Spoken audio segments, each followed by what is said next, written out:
The knife was an inch from my ribs when the woman in the gray coat cleared her throat and asked if the soup was still warm.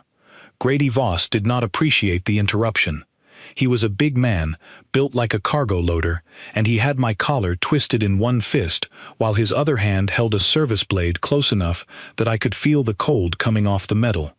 He worked for a group that called itself the Ledger, and the Ledger believed that every stall on the lower concourse of Concord Station owed them a cut, whether the owner had agreed to it or not. I had not agreed to it. That was the whole problem. "Give me a minute," I said, without looking away from the blade. "I'm a little busy." The woman did not move. She stood at the counter of my diner like the knife wasn't there, like Grady Voss was a mild inconvenience between her and her dinner. She was tall, with pale gray skin and a faint blue sheen under the light, dressed in a coat too plain for someone who carried herself that straight. I did not know her real name yet. I only knew the name she had given me the first time she sat down, 3 weeks earlier. Vess. "You are busy," she agreed, "but the soup is a specific temperature, and I would like to know if I have missed the window." Grady turned his head, more confused than angry, and that half-second was all I needed. I drove my elbow into his forearm, knocked the blade wide, and shoved the rolling cart of clean dishes into his shins, hard enough that he stumbled back into a support pillar. It wasn't graceful. It wasn't supposed to be. I just needed him off balance for the count of 3, which was exactly how long it took the 2 station guards on the far side of the concourse to notice the commotion and start walking over with real purpose. Grady Voss looked at the guards, looked at me, and decided that today was not the day. He straightened his jacket, muttered something about coming back when I had thought it over, and walked off like a man who had chosen to leave rather than been asked to. I let out a breath and turned back to the counter. "The soup is fine," I told Vess. "A little cooler than I'd like." "Want me to heat it again?" "No," she said. "I think I would rather watch what just happened, one more time, slowly, so I understand it." That was Vess. She asked questions like she was collecting them for later, filing every strange human habit away in some private record of her own. In 3 weeks of regular visits, she had asked me why I smiled at customers who never tipped, why I gave free refills to station workers who clearly could not afford a second cup, and why I had once handed my last plate of food to a hungry courier boy instead of selling it to a man who could pay double. I never had a good answer beyond it seemed like the right thing to do, and she never looked satisfied with that answer, but she kept coming back for more of it anyway. Once, she asked why a dock worker had given up his seat for an elderly stranger on a crowded transit car, when standing cost him comfort and gained him nothing at all.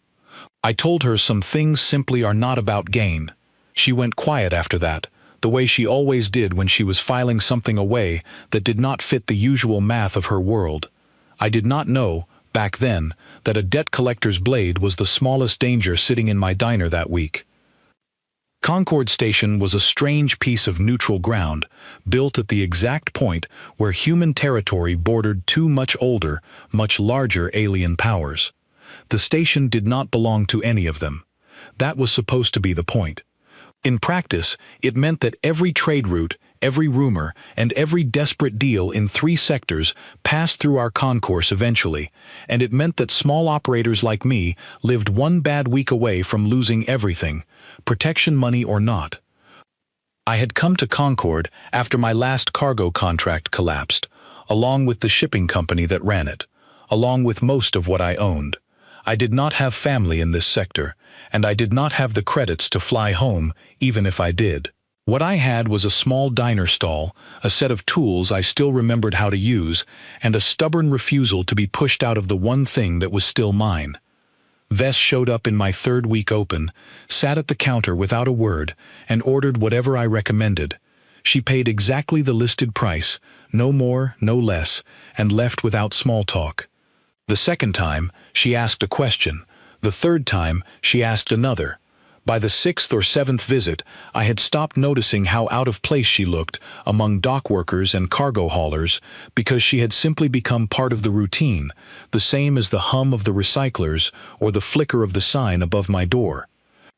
One evening, About 2 weeks before Grady Voss put a blade near my ribs, she came up short on payment.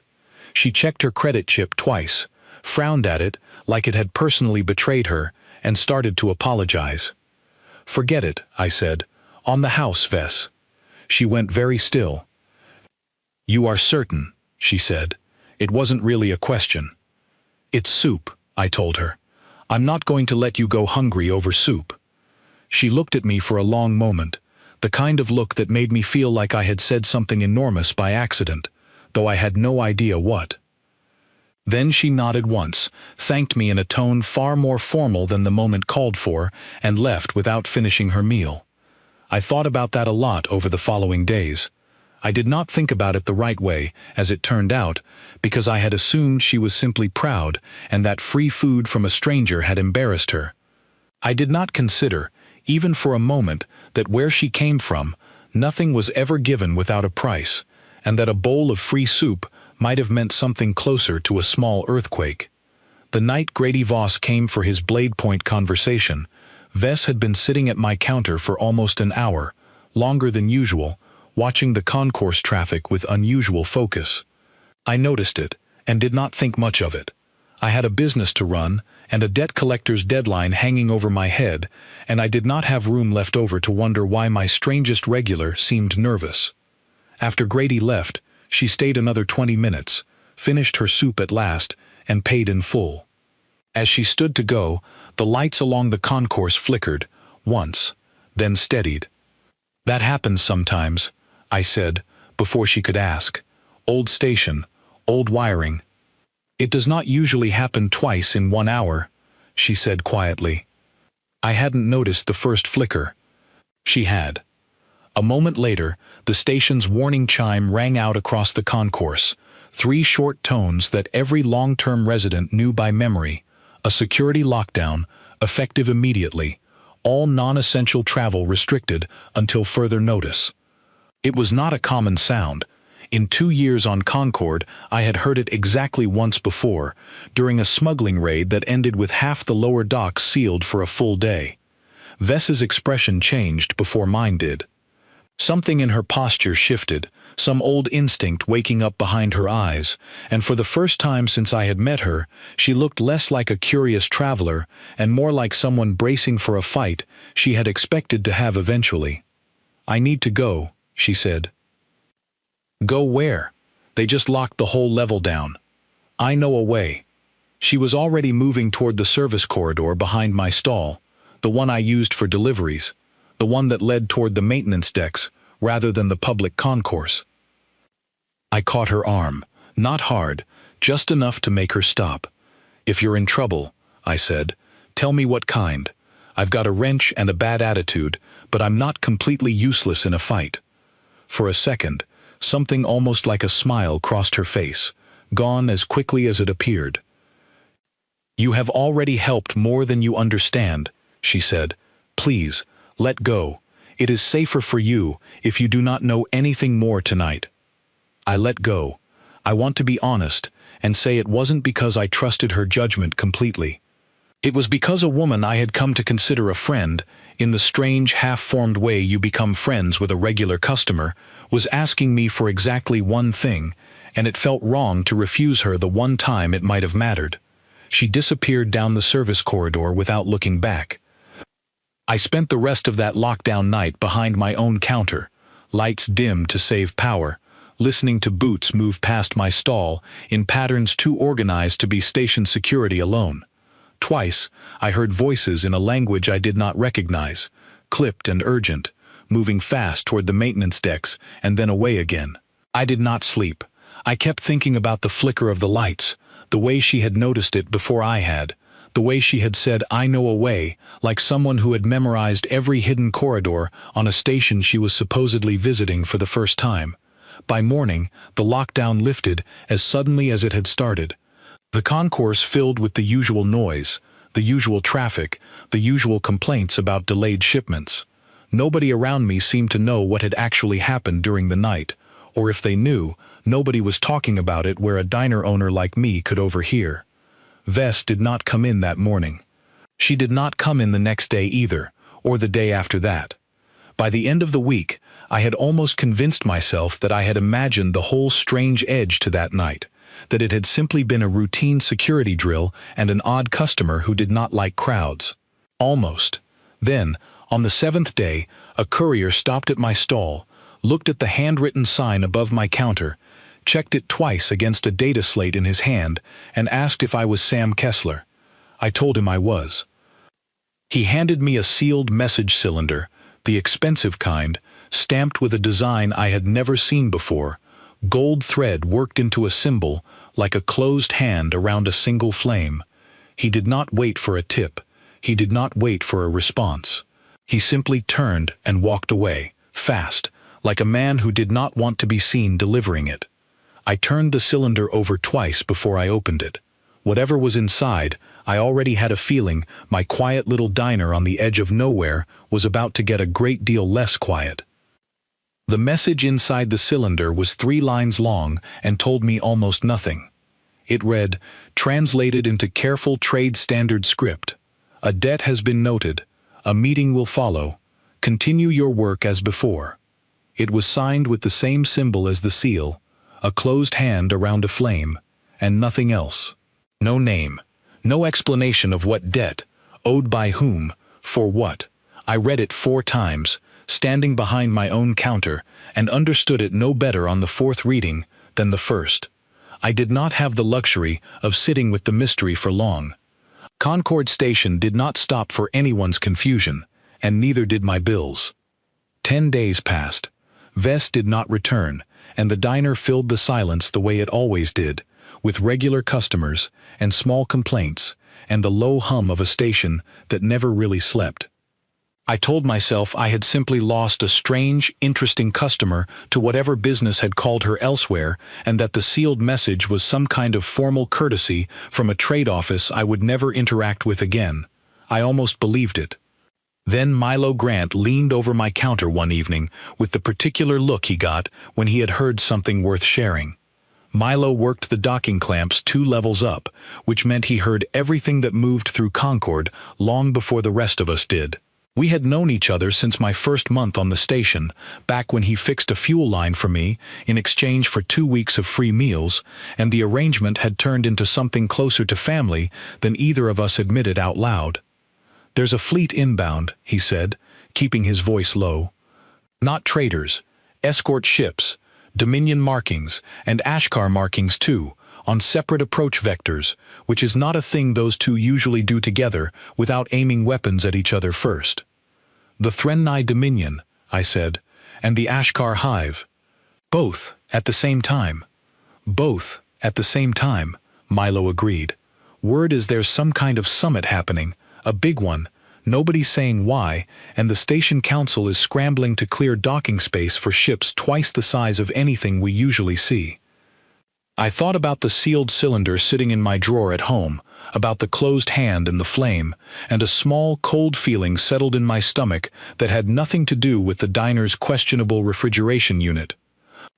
"You think this is connected to my strange customer," Milo said, reading my face better than I wanted him to. "I think I don't know enough to think anything," I said, "but I don't love the timing." Over the following 3 days, Concord Station changed in ways that were easy to feel and hard to describe. Extra patrols appeared on the upper concourse, station guards walking in pairs instead of alone, checking credentials at junctions that had never bothered with checkpoints before. Docking fees quietly doubled for anyone not flying under a recognized flag. Traders who had worked the lower concourse for years started closing early, muttering about wanting to be home before dark, though none of them could quite explain what dark meant on a station that never dimmed its lights past half strength. I kept the diner open anyway. Somebody had to keep selling soup, and besides, closing early felt like admitting that whatever was coming was already big enough to scare me, and I was not ready to admit that yet. 3 days later, I found out exactly how right I was to worry. I had closed the diner for the night and was taking the long way home through the lower maintenance corridors, a habit left over from my cargo days, when a door hissed open just ahead of me and someone stumbled through it hard enough to hit the opposite wall. It was Vess. She caught herself before she fell, one hand braced against a pipe conduit, breathing in short, controlled bursts that told me she was hurt and trying very hard not to show it. There was a dark stain along one sleeve of her coat and a shallow cut along her temple that had already begun to close on its own. She looked up, saw me, and for just a moment, something in her face looked less like the composed woman who ordered soup and asked careful questions, and more like someone who had run out of places to hide. "Sam," she said. It was the first time she had ever used my name. "What happened to you?" "Not here." Her eyes cut past me, down the corridor, toward the sound of boots on metal grating, still distant but closing. "Is there somewhere close? Somewhere small?" I did not waste time asking a second question. My diner's storage room was 2 turns and 1 short corridor away, accessible through a service hatch most people on Concord did not know existed, because I had installed it myself during a renovation 8 months earlier to make deliveries easier. I took her arm, ignored her wince, and moved. We made it through the hatch and into the storage room with maybe 90 seconds to spare before the boots reached the corridor we had just left. I sealed the hatch behind us and killed the interior lights, leaving only the faint blue glow of a standby panel to see by. "Sit," I said. "Let me look at that arm. It is not as bad as it looks. Humor me." She sat on an overturned crate, and I peeled back the torn sleeve carefully enough to see a long, shallow cut along her forearm, the kind that looks worse than it is.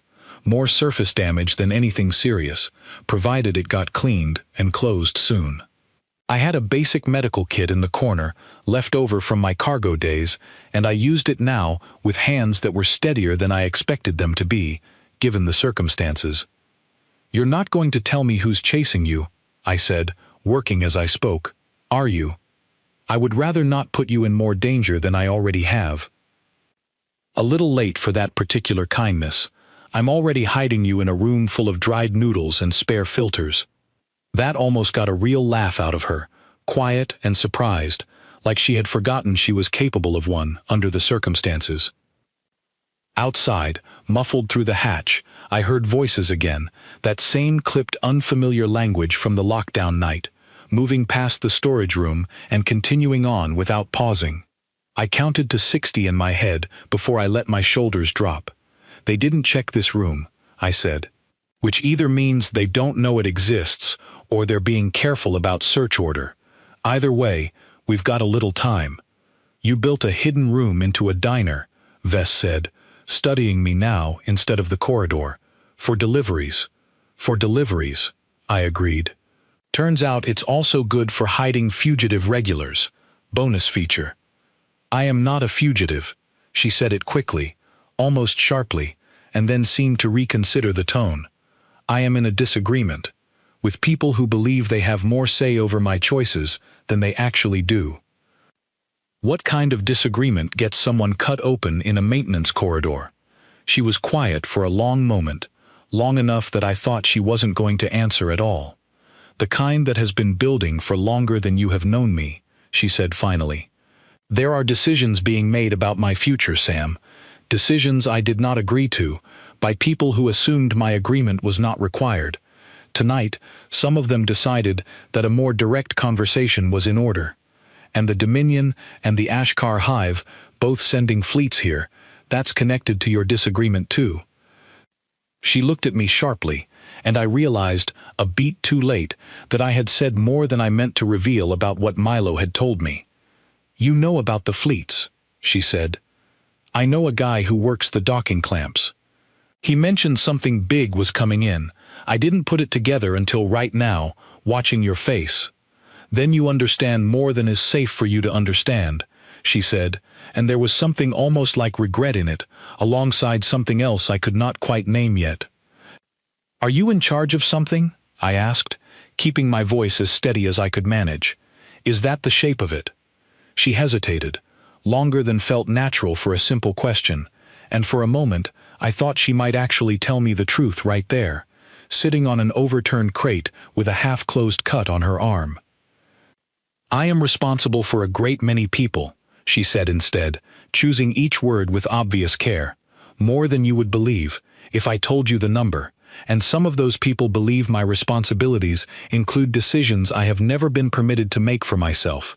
That is closer to the truth than I am able to give you tonight, Sam. Please do not ask me to say more than that. Not because I do not trust you, because I am trying, very badly, to keep you safe from something you have not agreed to be part of.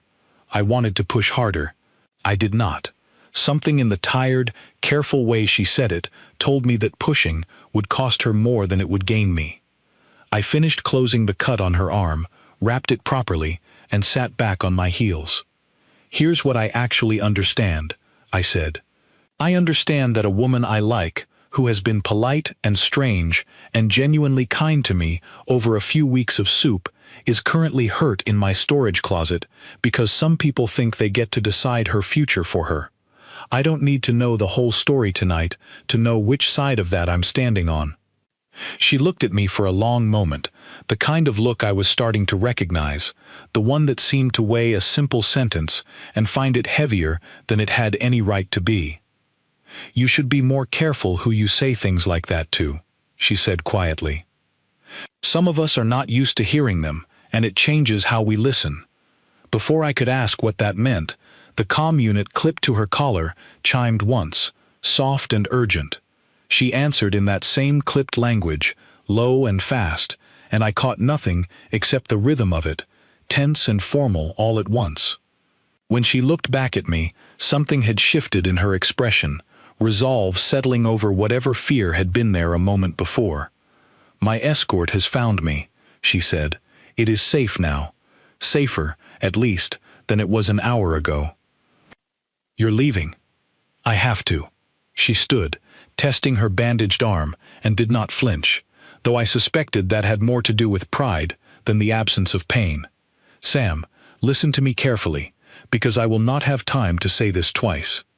Whatever happens over the next several days, whatever you hear about ships, about summits, about names you do not recognize, do not assume the worst of me before you have heard it from me directly. Can you promise me that? That's a strange thing to promise a woman I mostly know through soup orders. I know, she said. Promise me anyway. I promised. She reached out, before she turned to go, and pressed her palm briefly against the back of my hand, a gesture that felt formal in a way I did not have context for yet, deliberate and careful, like a word in a language I had not learned. Then the hatch opened from the outside, 2 armored figures filling the gap, and she was gone into the corridor and around the corner before I could say anything else. I sat alone in my storage room for a long time after that, surrounded by dried noodles and spare filters, staring at the back of my own hand like it might explain itself if I looked hard enough. It did not. 4 days later, a different courier found me at my counter. This one dressed far more formally than the last, in a uniform bearing the same closed hand and flame symbol stitched in gold thread across the chest. He did not hand me a sealed cylinder this time.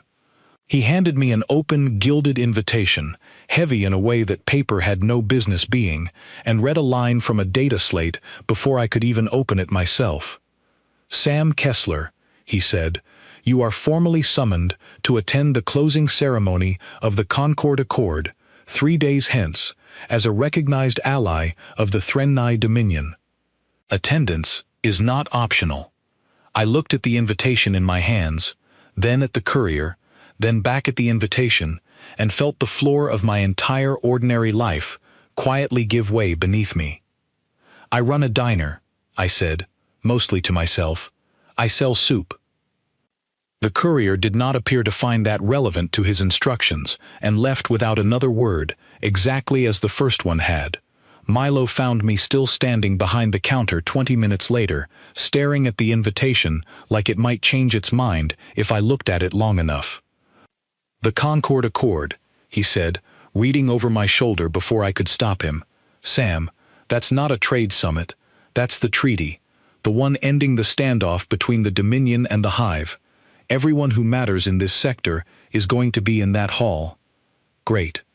Love that for me. You don't understand. Nobody just gets pulled into something like this. Not without a reason big enough to matter to a whole empire. He set the invitation down carefully, like it might go off. "Whatever happened with your strange customer, Sam, it's bigger than either of us guessed."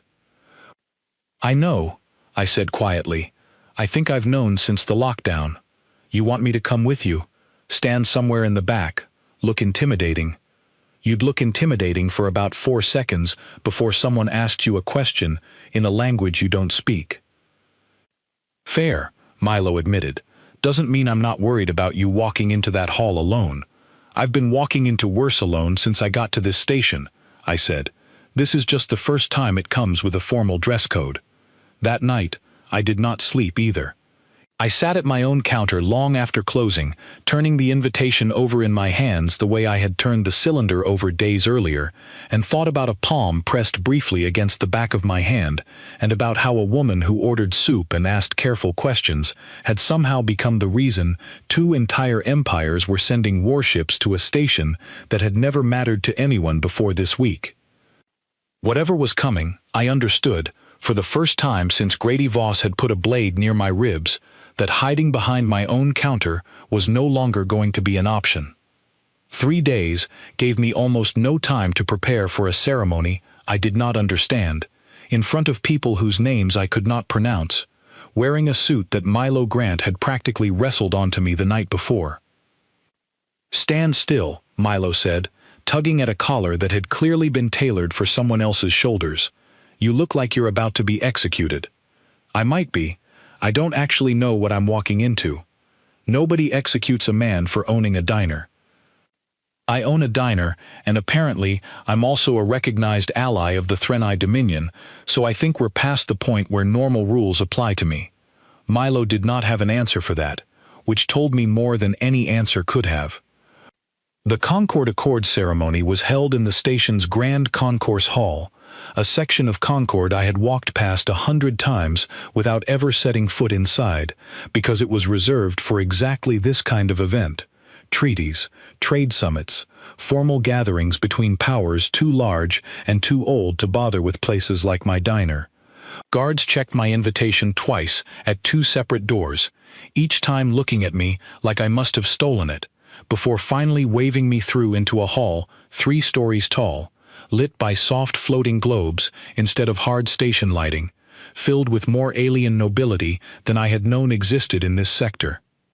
I found a place near the back, close to a support column, close enough to the exit that some instinct left over from my cargo days wanted a clear route out if something went wrong. I did not expect anything to go wrong. I want to be honest about that. I expected to stand quietly, watch some ceremony I did not understand, and go home to reopen my diner in the morning. The hall filled slowly, with delegations from both sides of a divide I was only beginning to understand.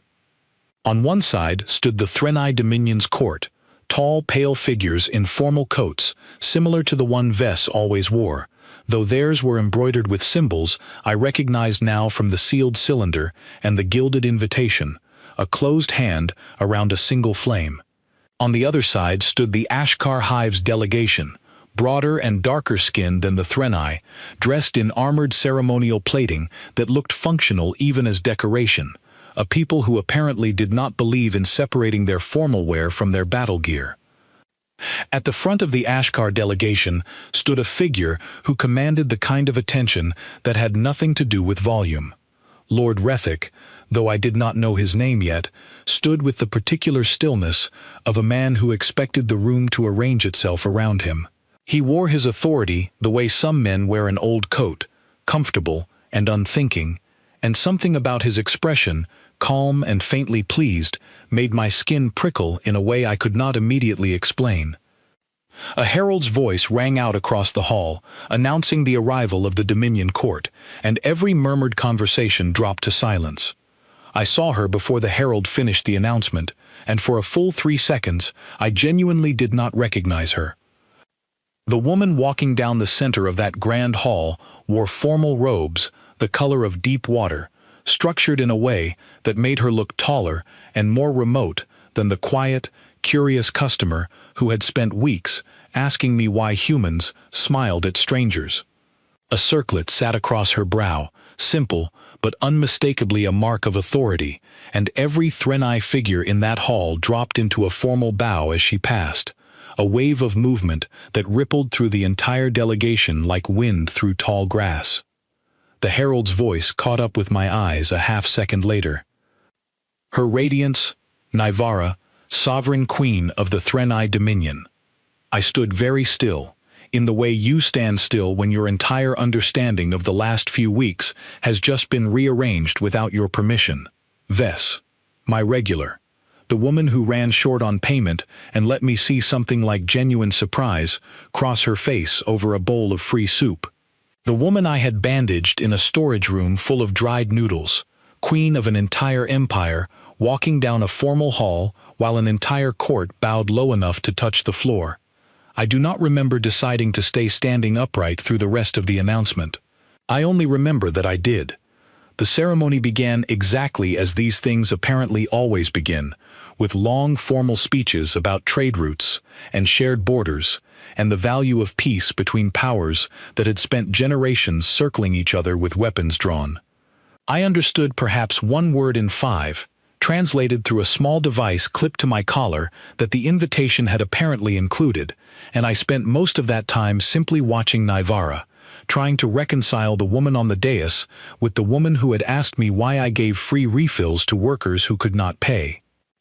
The formal purpose of the Concord Accord, I gathered slowly from the speeches, was to finalize a marriage alliance between the Threnai Dominion and the Ashkar Hive, a union between Queen Nivara and Lord Rethic that would end 3 generations of cold hostility between their empires. It was, by every account read aloud in that hall, a triumph of diplomacy, a peace bought through a single joined household at the very top of 2 great powers. I remember feeling something cold settle in my chest at that, and being surprised at how much it bothered me, given that 3 weeks ago I had known this woman only as someone who ordered soup and asked strange questions. I did not have long to sit with that feeling before something went wrong.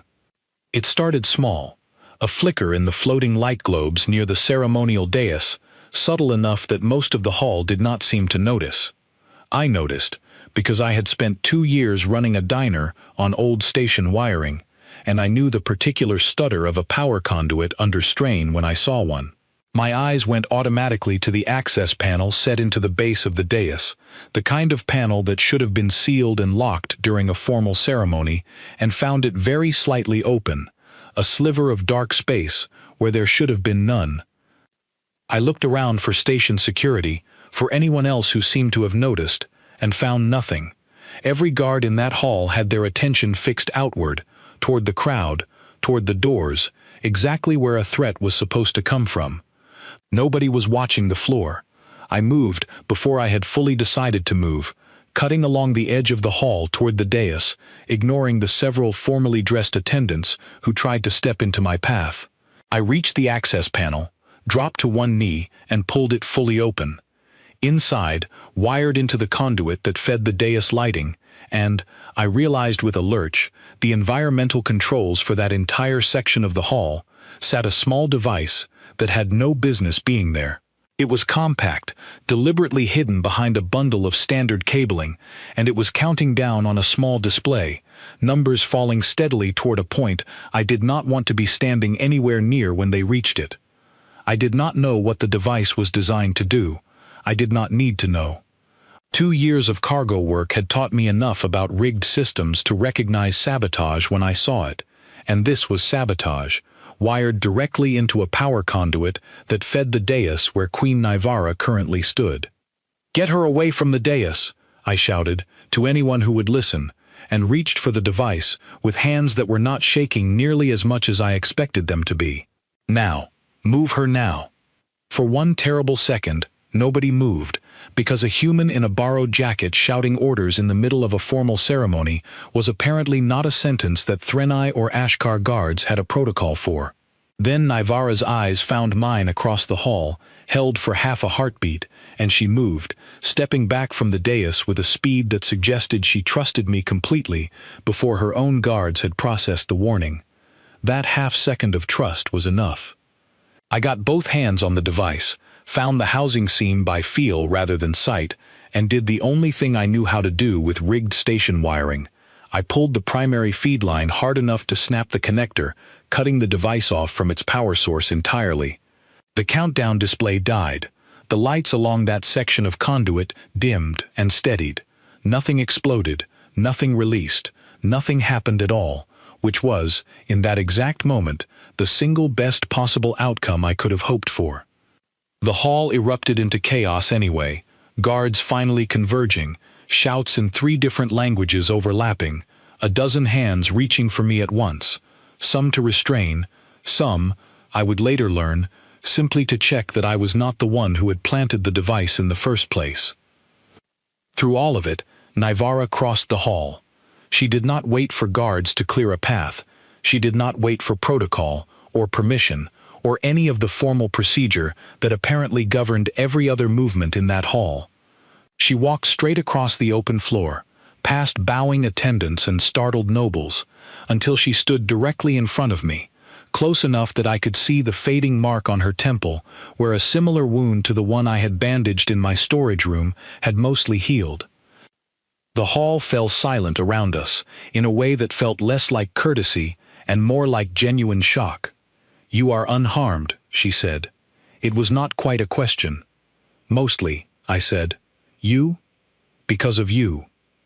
She looked at me for a long moment, the same weighing look I remembered from the storage room, and then she turned to face the hall, to the Dominion Court on one side and the Ashkar delegation on the other, to Lord Rethick standing very still at the front of his people. "This is my husband," she said, clearly enough that every corner of that vast hall heard it without translation. Then she smiled, and it was nothing like the careful, formal expression she had worn walking down the aisle an hour earlier. It was the same small, surprised smile I had seen exactly once before, over a bowl of free soup, except now the entire Concord Accord was watching it happen. The silence broke into chaos of an entirely different kind. Dominion attendants gasped audibly. Ashkar guards reached for weapons out of pure reflex before realizing there was nothing yet to defend against. Somewhere behind me, I heard Milo Grant mutter something under his breath that was probably not appropriate for a formal hall, though I could not spare the attention to check. Lord Rethick did not gasp. He did not reach for a weapon. He went very still, the same stillness I had noticed when he first entered the hall, except now it had a different quality entirely, something coiled and dangerous underneath the composed surface.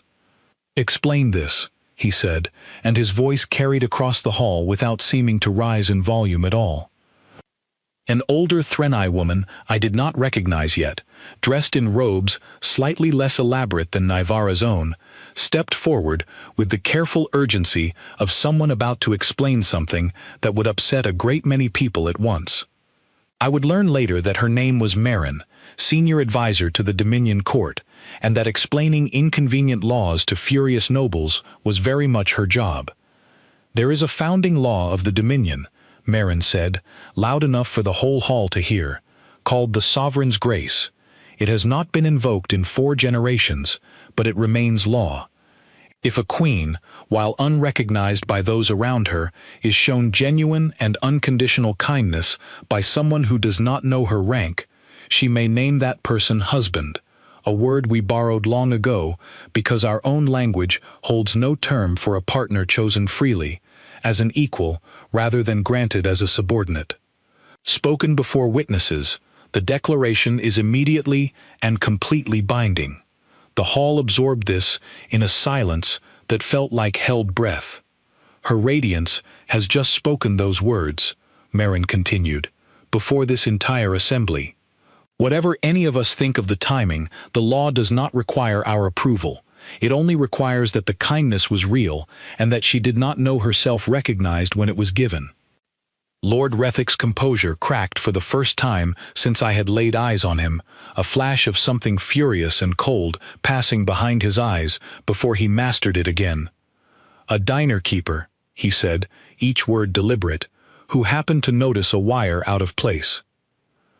"A diner keeper," Naivara said, still facing him, still standing beside me, who gave me food when I could not pay, who hid me and tended my wounds when I was hunted through this station's corridors, and who just now placed himself between me and a device meant to kill everyone standing near this dais, including you, Lord Rethick, though I suspect that detail troubles you a great deal less than the first two.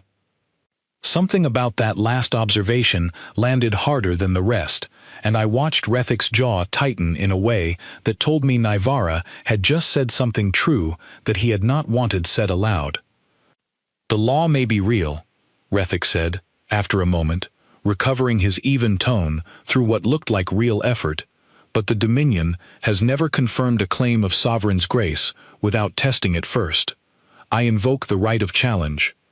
I demand the proving, to determine whether this man's kindness was genuine or whether he is simply clever enough to have staged every moment of it, ending tonight with a very convenient rescue." The accusation landed like a slap, and I felt heat rise up the back of my neck, though I forced myself to stay quiet, aware that whatever came next was not really my decision to make. Naivara did not look afraid. If anything, something in her expression sharpened, focused, almost eager. "You may invoke the proving if you wish," she said. "I would remind this hall, however, that the proving exists to expose manipulation, not to punish honesty. I have no fear of what it will find." Marin looked between the two of them, then finally, reluctantly, toward me. "The proving requires the acceptance of the one being tested," she said. "Sam Kessler, do you accept the challenge?" I looked at Naivara, at the small nod she gave me, barely visible, meant only for me. I looked at Rethick, at the confidence in his stillness, the confidence of a man who believed he already knew how this would end.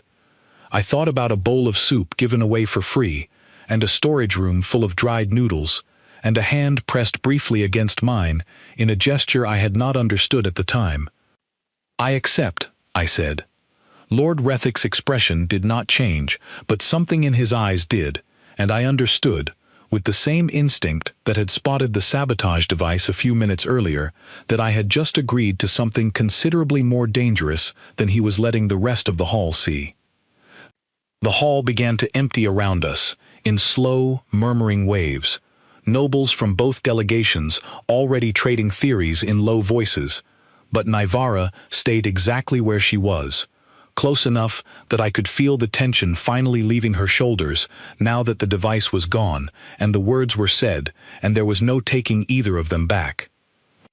"You did not have to say it tonight," I said quietly, "just for her. You could have waited, found a quieter room, given me some warning. I have spent 3 days watching this alliance move forward like a machine. None of us were permitted to stop," she said. "Tonight, for the first time, I was given a true choice, in front of witnesses who could not later pretend it had not happened. I was not going to waste it, waiting for a quieter room. You could have at least warned me you were about to introduce me to an entire empire as your husband." "Would you have said no," she asked, "if I had warned you first?" I thought about it, honestly, for a moment. "No," I admitted, "I don't think I would have." "Then the warning would only have cost us both the element of surprise," she said, and there, just for a second, was that same small smile again, private now, meant only for me, in a hall that had just watched us both upend 3 generations of careful diplomacy without asking anyone's permission. They did not give me time to be afraid, which in hindsight might have been a mercy. Less than 6 hours after Lord Rethick demanded the proving, Marin came to find me in the small guest quarters the Dominion had assigned me, somewhere in the upper ring of Concord Station, rooms far larger and far quieter than anything I had ever afforded on my own. She did not sit, she did not offer tea or sympathy or any of the softening gestures I might have expected before delivering difficult news. "The proving consists of 3 trials," she said, already moving toward the door, clearly expecting me to follow. "Each tests a quality the law considers essential to a genuine claim of sovereign's grace: composure under danger, honesty under pressure, and sacrifice without expectation of reward. You will face all 3 within 2 days. There is no preparation period. That is deliberate. A staged kindness can be rehearsed. A true one cannot. And if I fail one, then the claim is void. Her Radiance's declaration is annulled by law, and Lord Rethic's original arrangement with the Dominion proceeds as though tonight never happened. Merrin did not slow down as she said it, which somehow made the stakes land harder than if she had paused for effect. I would also mention, since no one else seems inclined to be honest with you about this, that a failed claim of Sovereign's grace is not merely embarrassing for her Radiance. It would suggest, publicly, that she is either foolish enough to be deceived by a stranger or desperate enough to invent a loophole to avoid a marriage she does not want. Neither is a small thing for a reigning queen to survive politically. No pressure, I said. None at all, Merrin agreed, entirely without humor, and pushed open a heavy door into a wide observation chamber. The first trial was called, in the old Threnai tongue, something that translated roughly to the trial of the failing hull, and it did not require much imagination to guess what that meant once I saw the sealed chamber on the other side of a reinforced viewing window. A compact simulated ship section, the kind used to train cargo crews for emergency response, currently dark and silent, waiting. "You will enter that section," Merrin said. "A failure will be introduced, the kind any cargo vessel might experience during transit. You will have limited time and limited tools to correct it before conditions inside become dangerous. This is not designed to harm you, Sam Kessler. It is designed to see whether you go to pieces when the stakes are real, and the person watching you is not there to see it." "Nivara isn't watching?" "Her Radiance is required to observe every trial from this window," Merrin said. "She simply cannot help you through it." I looked through the reinforced glass and found Nivara already standing there, in plain traveling clothes rather than her formal robes, her face composed in a way that did not quite hide the tension underneath it. She met my eyes once, gave the same small nod she had given me in the grand hall, and said nothing at all, because I suspected there was nothing she was permitted to say. I stepped into the chamber, the door sealed behind me with a sound like a held breath being finally released. For the first 4 minutes, nothing happened, which was somehow worse than something happening. I used the time to do what I would have done on any cargo ship: check the wall panels, locate the manual overrides, get a feel for where the actual systems lived under the training mock-up. My hands remembered the work even when my mind was busy being afraid, and I was grateful, in that moment, for 2 years of cargo contracts that had never once felt like a blessing before. Then the lights dimmed, an alarm chirped twice, and a hiss of escaping air told me the simulated hull breach had begun. I will not pretend the next several minutes were calm. They were not. I moved fast, found the manual seal override exactly where cargo training had taught me to expect one, and discovered, with a jolt of genuine fear, that the override had been wired wrong. Not damaged, wrong, deliberately, in a way that training equipment simply did not fail by accident, the same careful, hidden precision I had seen in the device under the ceremonial dais 2 nights earlier. Someone had sabotaged my trial. I had perhaps 90 seconds before the chamber's air reserves dropped past the point where a real cargo crew would already be in serious trouble, and I spent maybe 10 of those seconds simply staring at the wrongly wired override, furious in a way that briefly threatened to be more distracting than the actual emergency. Then I did what 2 years of keeping a badly wired diner running had actually trained me to do far better than any cargo course. I stopped trying to fix the override the way it was supposed to work, and instead traced the wrongly connected wire back to a junction point, cross-connected it directly to the backup seal system, and forced the hull closure through a route it had never been designed to take. The hiss of escaping air stopped. The alarm went silent. The lights came back up to their normal level, and somewhere on the other side of the reinforced glass, I heard, faintly, the sound of Merrin letting out a breath she had apparently also been holding. The chamber door opened. I stepped out on legs that were only a little unsteady, and found Nivara already crossing the observation room toward me, though she stopped herself a pace short, visibly restraining some instinct I did not fully understand yet. "The override was miswired," I said, before anyone could ask me anything else. "Not damaged. Wired wrong, on purpose, by someone who knew exactly how to make a training failure into a real one." Marin's expression went very still. "That is a serious accusation," she said. "It's not an accusation, it's a fact I can show you, if someone opens that panel and looks." I took a breath, steadying myself.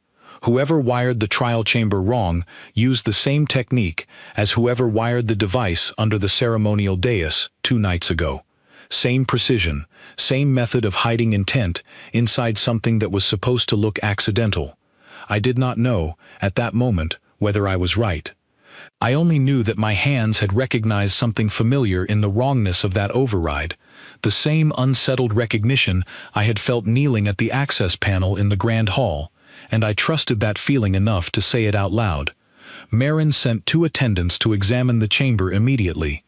I did not learn what they found until several hours later, after the second trial had already begun, which told me that whoever was orchestrating this did not intend to let one exposed sabotage attempt slow down the rest of their plan. The second trial required no chamber, no simulated hull, no physical danger of any kind, and somehow felt more dangerous to me than the first. They placed me in a plain room with a single Threnai official I had not met before, a quiet, unreadable man who introduced himself only as an arbiter and told me the rules with the same briskness Marin had used earlier. I would be presented with a series of situations and asked what I would do. Some would be true accounts of decisions others had actually faced. Some would be invented entirely. The trial did not require me to guess which was which. It required only that my answers remain consistent with the person I claimed to be, under questioning designed specifically to find the seams in a lie. I answered honestly, as best I could, through nearly 2 hours of questions that ranged from simple to strange. Would I return a lost credit chip if no one would ever know I had found it? Would I warn a rival stall owner about a supply shortage that could ruin them if warning them cost me a sale? Would I have given Vess free soup if I had known, at the time, that she was a queen who could have ruined my diner with a single word if she wished? That last question I answered without hesitation.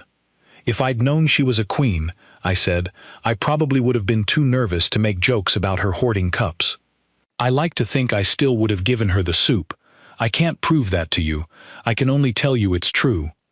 The arbiter did not react visibly to any of my answers, writing something down after each one, and dismissed me eventually without telling me whether I had passed or failed, which I found almost more stressful than the hull chamber had been. I did not have long to sit with that uncertainty. Within the hour, Marin found me again, her composed expression cracked open by something I had not yet seen from her: open anger. "The examination of the failed override chamber is complete," she said. "The miswiring was deliberate, as you suspected. The components used to force the failure match, precisely, components recovered from the device you disarmed beneath the ceremonial dais." "Rethick," I said. "We cannot yet prove Lord Rethick's direct hand in either device," Marin said carefully, the caution of someone who had clearly spent years choosing words in rooms full of consequences.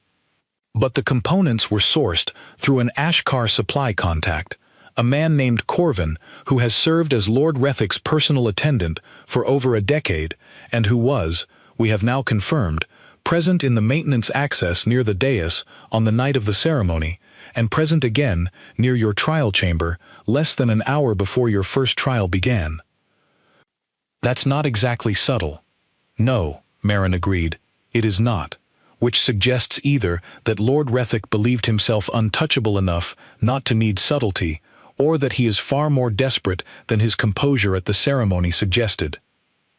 The third trial, the trial of sacrifice, was scheduled for the following morning, and by the time Marin delivered the news about Corvin, half the Dominion court already seemed to know it too, judging by the sharp new tension I felt walking through the guest halls that evening, glances following me that had not been there a day earlier.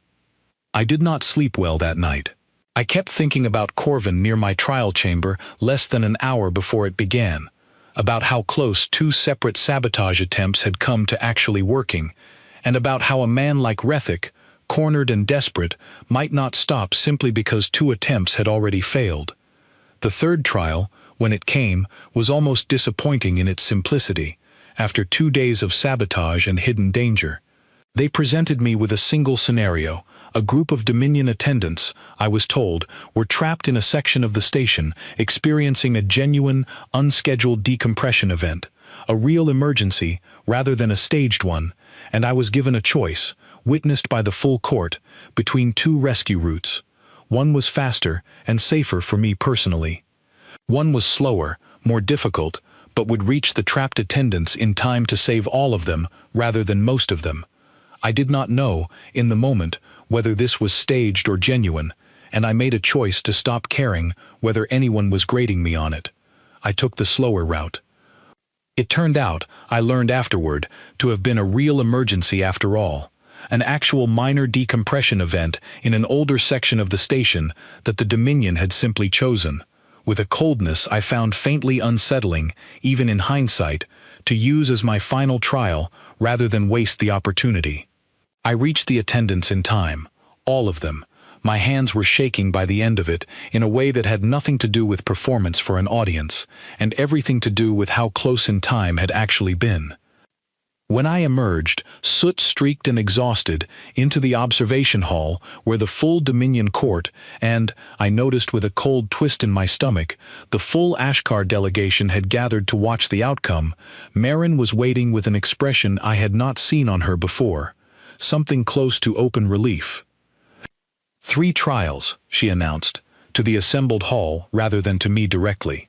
Composure under danger, honesty under pressure, sacrifice without expectation of reward. Sam Kessler has met all 3, under conditions that were, I must now formally disclose to this court, twice compromised by deliberate sabotage traced to Lord Rethick's personal attendant.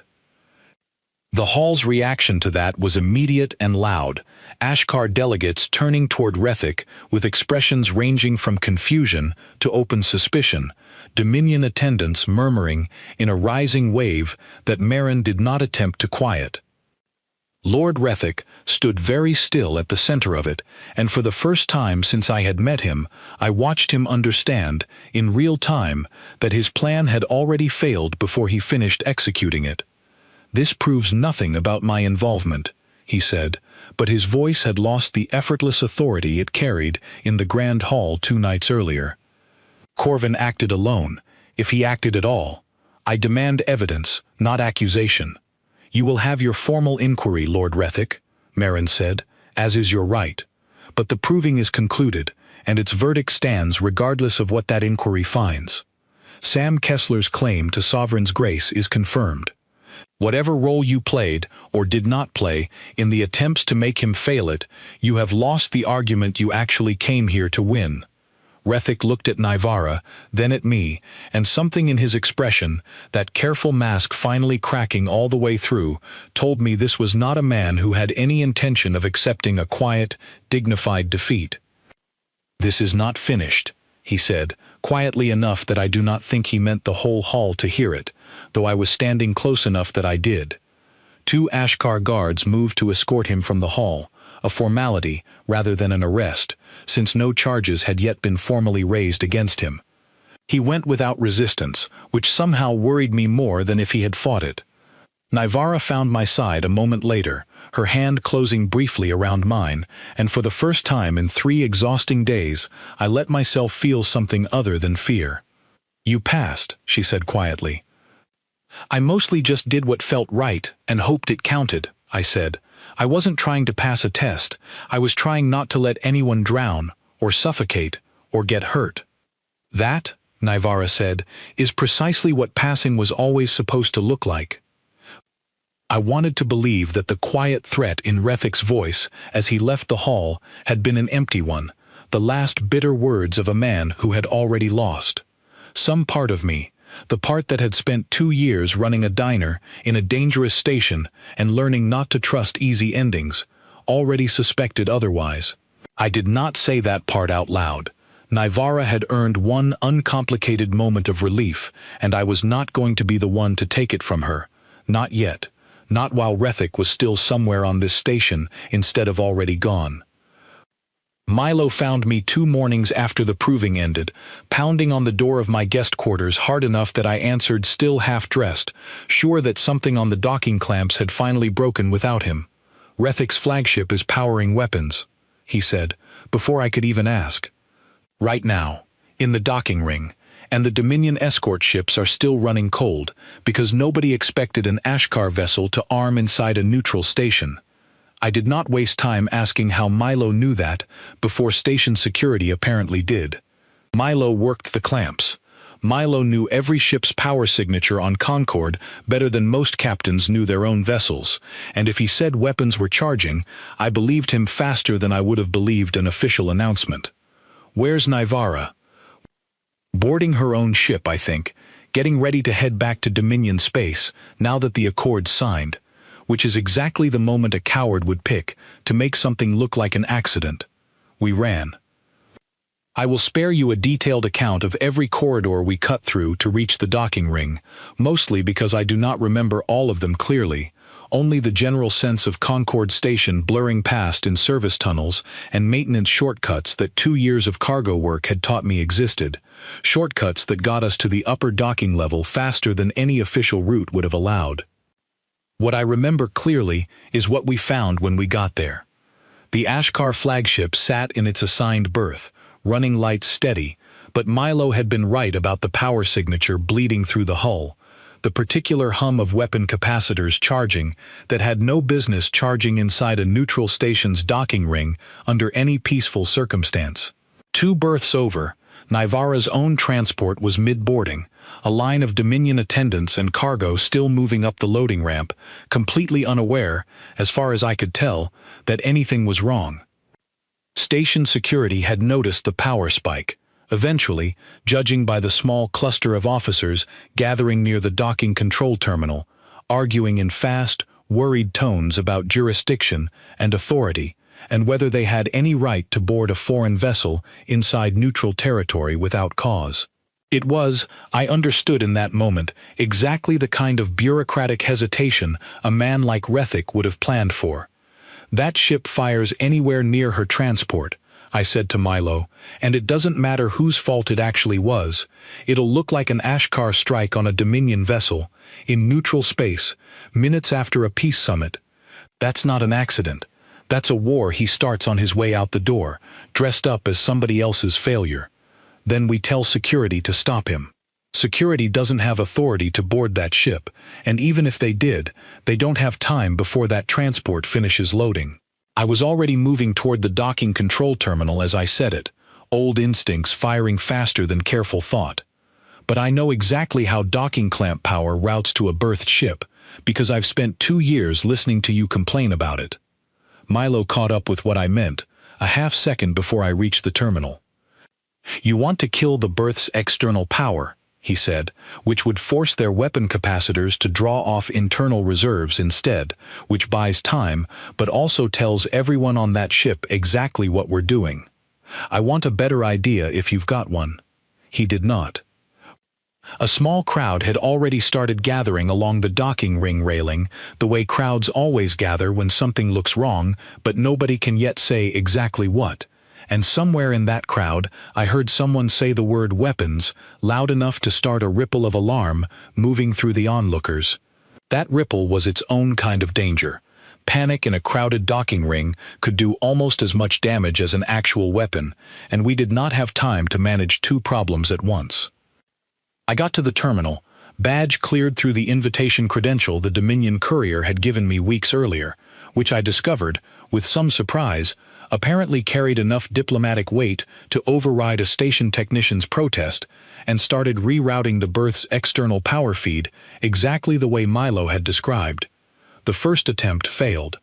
The terminal flagged the reroute as an unauthorized change to a foreign vessel's berth and locked me out for 3 long seconds. 3 seconds I did not have, before Milo shouldered past me, tore open a side panel I did not even know existed, and forced a manual override directly at the hardware level, muttering the entire time about station engineers and their love of unnecessary safety locks. The lockout cleared, the reroute went through. The Ashkar flagship's running lights flickered, dimmed, and the low hum of charging capacitors stumbled, stuttered, and dropped in pitch as the ship's systems scrambled to compensate on internal reserves alone. It was not a permanent solution. It was not even a good solution. It bought, at most, 4 or 5 minutes before the ship's engineers found a workaround, and it announced, unmistakably, that someone on the station had just deliberately interfered with their systems. It was, however, exactly enough time.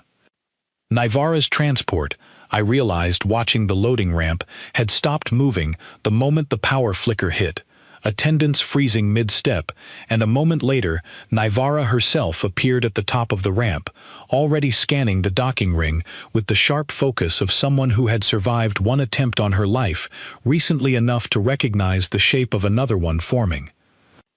Her eyes found me at the control terminal, found the Ashkar flagship's stuttering lights, and understood the whole situation in about the time it took me to explain it to Milo. She did not retreat up the ramp to safety.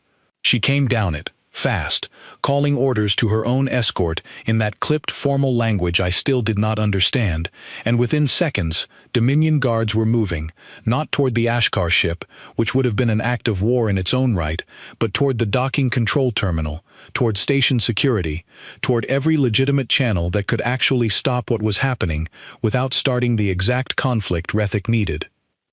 What none of us expected in that scramble of the next several minutes was for the Ashkar flagship's boarding ramp to lower on its own, and for Lord Rethik to walk down it alone, unarmed, hands visible, his composed mask entirely gone.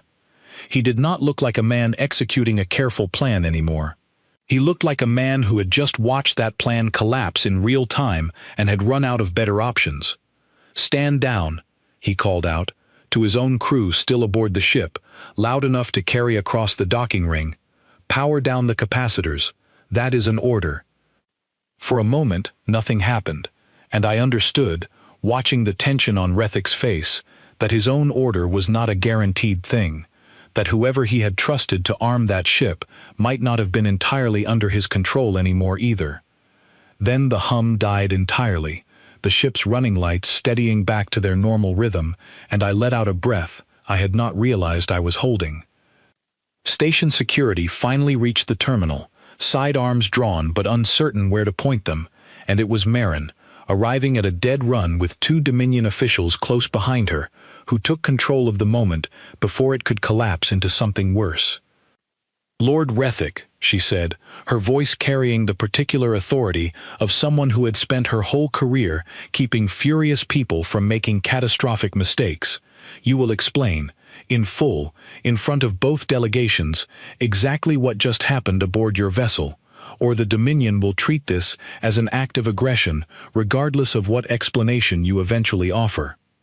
Rethik looked at her, then at Nivara, then, for a long moment, at me, and something in his expression shifted from cold calculation to something closer to exhaustion. "Corvin believed," he said slowly, "that a single show of force, quietly withdrawn, before real damage occurred, would remind the Dominion that the Ashkar hive is not a power to be humiliated twice in 1 week, without consequence. He acted on my authority. I did not stop him as quickly as I should have. It was, I noted even in the moment, a careful confession, one that placed most of the blame on a subordinate while admitting just enough personal failure to sound honest.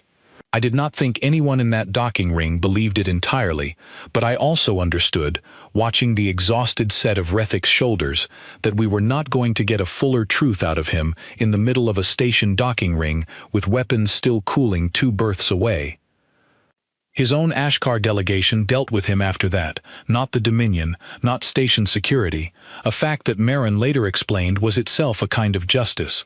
The Ashkar hive did not tolerate a lord who had nearly dragged them into a war they had just spent 3 days negotiating their way out of, and Rethic's own honor guard escorted him back aboard his flagship with a formality that looked, to my untrained eye, considerably less gentle than an arrest. I did not see Lord Rethic again after that morning. I heard, weeks later, second-hand through Marin, that the Ashkar hive had stripped him of his title and standing, and that Corvin had been dealt with by his own people according to Ashkar law, a subject Marin did not offer details on, and I did not ask for any.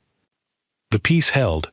That was the part that mattered most, in the end, more than any single man's fate. The Concord Accord stood as signed, and for the first time in 3 generations, the Threnai Dominion and the Ashkar hive left a shared table without a war, quietly waiting on the other side of the door. I went back to my diner 3 days later. It looked exactly the same as I had left it, faded sign and all, though I noticed, walking up to the counter, that someone had left a small folded note tucked under the door, unsigned. It read simply that the ledger would not be troubling this establishment again.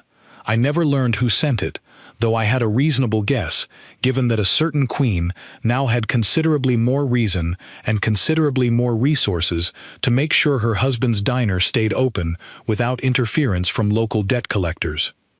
Milo showed up within the hour, unsurprised to find me back behind my own counter, and ordered his usual with the particular relief of a man who had genuinely worried the place might not reopen. "You know," he said, halfway through his meal, "most guys who accidentally marry a queen probably don't come straight back to serving soup." "Most guys who accidentally marry a queen probably had a plan," I said. "I just had a diner. Feels like the diner worked out better than a plan would have." I could not really argue with that. News of what had happened at Concord Station moved through the sector faster than any of us expected. Traders passing through told versions of the story that had already grown strange in the retelling. A human who had disarmed a hidden device with his bare hands.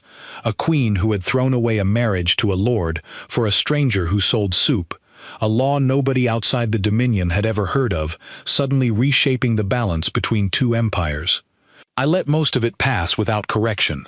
Some stories are more useful, a little exaggerated, and besides, correcting rumors has never once been part of running a diner. What mattered more to me were the smaller changes, the ones nobody outside Concord Station would ever hear about. The council quietly increased security funding for the lower concourse, citing renewed interest in the station's stability from outside powers, which was a polite way of saying that nobody wanted to be blamed for letting harm come to a stall connected, however strangely, to a reigning queen. Grady Voss and the rest of the ledger stopped working the lower levels entirely within a month. Whether from the note under my door or simple self-preservation, I never found out and never much cared to ask. Marin visited the diner exactly once, about a week after everything settled, and sat at the counter with the stiff posture of someone who had never once in her life sat at a counter before. "I wanted to see it," she said, when I asked what brought her down to the lower concourse. "The place where all of this actually began. I have spent 30 years advising Dominion sovereigns on treaties and successions and matters of state, and none of it prepared me for a founding law being invoked over a bowl of soup in a diner with uneven flooring. The flooring's not uneven. The station's just old." As I said, she allowed herself something close to a smile, brief and dry. Uneven. She ordered the same soup Vess used to order, ate exactly half of it, and left a tip so precisely calculated to the standard rate that I almost laughed out loud. Some habits, apparently, ran deep in the Dominion court, regardless of rank. Nivara came by that evening, after the dinner rush had thinned out, dressed plainly again, the way she always had been when I first knew her only as Vess.